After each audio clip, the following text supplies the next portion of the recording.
Great. I think the advantage of going to the online media, I think unlike a TV or newspaper where you basically are sending it out to the whole geography, same ad, you know exactly who's viewing that particular TV. And I think example I'd use is on a plane seat.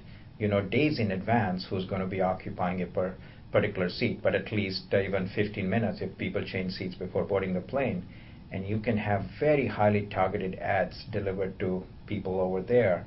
And then the second concept, which actually gives online advertising a big advantage, is the ability to measure how many people have actually viewed your ad, clicked on it, and then taking it to a higher level, which I call user engagement.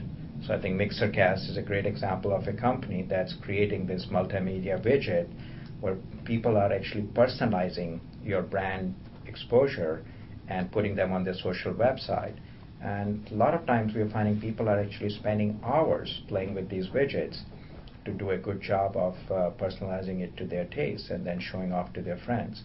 So that's really, from an advertiser's perspective, is a much higher level of touch than you can get from any form of traditional media.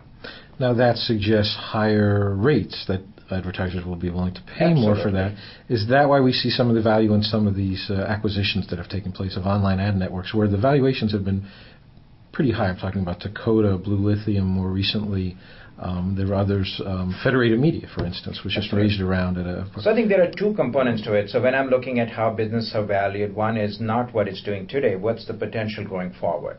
So if you look at the growth in some of these, whereas traditional media advertising is either flat or declining, and some of these, the least growth you're seeing is about 37% year over year.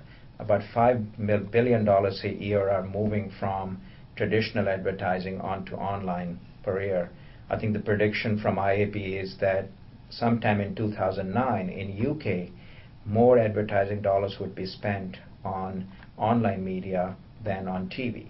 That's a huge shift. So I think there is just a tremendous growth. It's just, I think, the way I look at in the traditional side, why security companies were getting valued at 6 to 10 times their revenue multiples, because there was potential growth there versus a traditional enterprise software where businesses are growing 5% a year. So I think the reason is higher revenue potential, but also the future growth, trying to catch it early in the wave.